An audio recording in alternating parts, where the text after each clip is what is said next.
রাসায়নিক সার প্রয়োগ আলুর জমির জন্য একটি গুরুত্বপূর্ণ পরিচর্যা।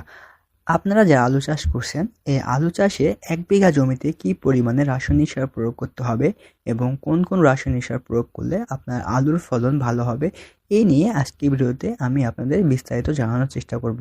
তো আপনারা অবশ্যই ভিডিওটি শেষ পর্যন্ত দেখবেন এবং আপনারা যারা আলু চাষ করছেন, আমার এই চ্যানেলে আলু চাষের A to Z সকল তথ্য ও পরামর্শ নিয়ে আমি ভিডিও দিয়ে থাকি।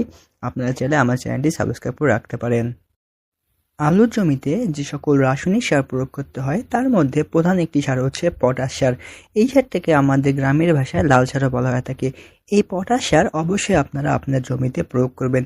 এক্ষেত্রে প্রতি বিঘা বা 33% জমির জন্য আপনারা অবশ্যই 40 থেকে 50 কেজি পর্যন্ত এই পটাশ সার নিয়ে আপনারা অন্যান্য সারের সঙ্গে একসাথে মিক্স করবেন। অবশ্যই এই পটাশ সারগুলো আপনারা 2 থেকে 3 কিস্তিতে দিতে পারেন অথবা আপনারা একবারই জমি চাষের সময় দিতে পারেন।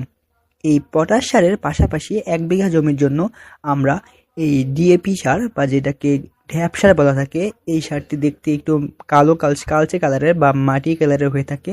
এই সারটি প্রতি বিঘা অর্থাৎ 33% জমির জন্য আমরা 40 থেকে 50 কেজি পর্যন্ত ব্যবহার করব।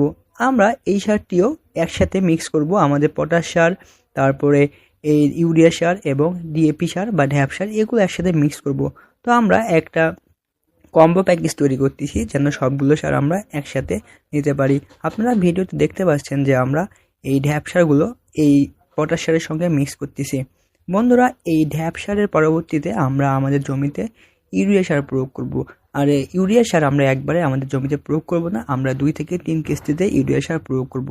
তো আপনারা আপনাদের যখন এই পটাশ আর ঢ্যাপ সার দিয়ে দিবেন, এই সময়ে আপনারা প্রতি বিঘা জমির জন্য 15 থেকে 20 কেজি প্রথম কিস্তিতে দিয়ে দিবেন এবং এর পরের কিস্তিতে যখন আপনারা আলুর জমিতে বেড করে দিবেন বা ড্রেন করে দিবেন তখন দিবেন এবং এর পরবর্তী সময়ে আমরা যখন দ্বিতীয় শেষ বা তৃতীয় শেষ দেব তখন আমরা প্রতি ক্ষেত্রে 5 থেকে 10 কেজি পর্যন্ত আমাদের পুরো 1 বিঘা জমিতে আমরা টোটাল 50 কেজি এই ইউরিয়া সার প্রয়োগ করব।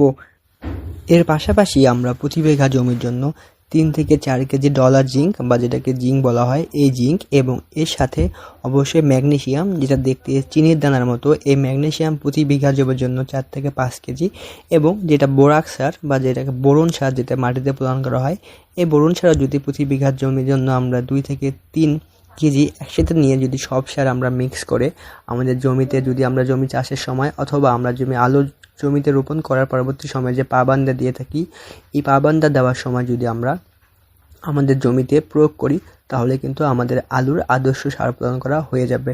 তো এইভাবে আমরা আমাদের জমিতে যদি এই রাসায়নিক সারগুলো প্রদান করতে পারি তাহলে আশা করি যে আমাদের আলুর ফলন ভালো হবে এবং পরবর্তী সময়ে যখন আমরা আলুর জমিতে সেচ দিব এবং আমাদের ড্রেন করে দেব, এই সময়ে যদি আমরা শুধুমাত্র ইউরিয়া সার 2 বা 3 কিস্তিতে বাকিটুকু দিতে পারি তাহলে আমরা কিন্তু আমাদের আলু চাষের যে রাসায়নিক সারগুলো প্রদান করা হয় তাহলে আমরা সঠিকভাবে প্রয়োগ করতে পারবো।